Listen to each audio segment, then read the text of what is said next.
Maslow's hierarchy of needs is a very common motivational theory, and what we might need to be able to do is describe, explain, or outline how it works. Apply it to a particular business.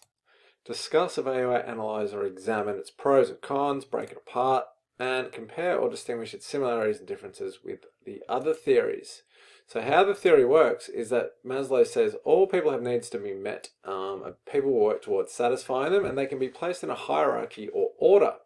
And we start at the bottom of the physiological, so we meet those, then we meet safety and security, then we meet social, then we meet self-esteem, and finally at the top, we've got self-actualization. So what we need to be able to do is describe each of those, and most importantly, how management can provide it. So physiological, the basic human need for air, food, water, etc. And we can provide that to our employees by giving them a basic wage that helps them afford the things they need to live. Safety and security, the need for safety and security in both a physical and emotional capacity. So at work, safe working conditions, provide an absence of bullying, and job security. People want to know they have jobs in the long term, and also whilst they are working that they're going to get regular hours. Social needs, the need for friendship, personal interactions, to belong, to feel loved, and etc. We can provide that by giving opportunities for teamwork, opportunities to participate in decision making, and formal socialization opportunities like parties and so on. Self-esteem, the need for recognition, to feel respected and feel importance from others. So we can do that by giving employees responsibility, promoting them, and recognizing their performance with awards and so on. At the top, we've got self-actualization, the need for achievement and to fulfill one's potential. We can provide that by giving people interesting creative work, chances to improve themselves like training, and also promotions, so they have to perform more difficult work.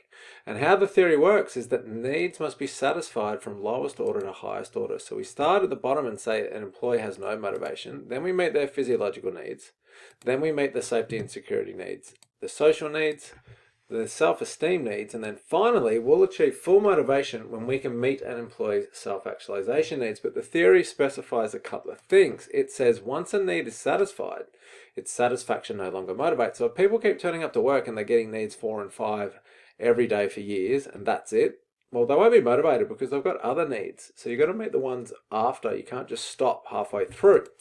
So then your job is to meet the next need. And really important, there's no point trying to start, say, here and make someone's need to feel good about themselves if you're giving them a really low wage that they can't afford to live on, they're being bullied, and they don't get to interact with their employees. You can't pick and choose. You've got to meet the needs in the correct order.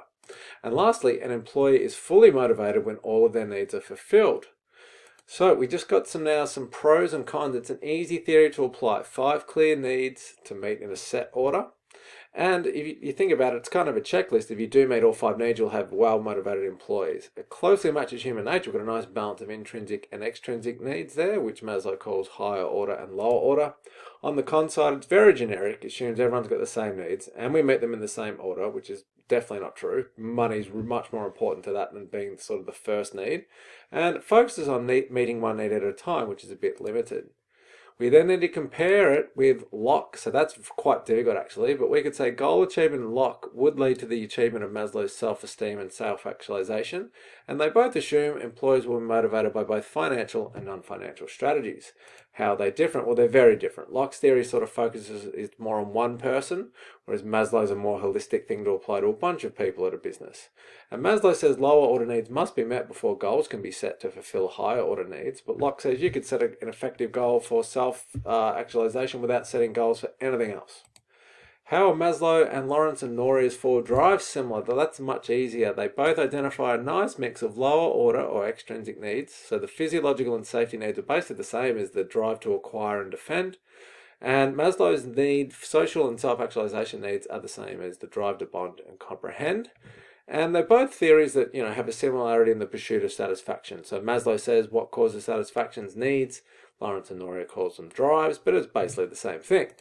On the differences side, Maslow's theory is sequential, meet the needs in a set order, whereas the 4 drive says, no, you can meet them in any order. And Maslow's theory focuses on meeting one need at a time, whereas the 4 drives theory says it's possible to be working towards more than one drive at the same time.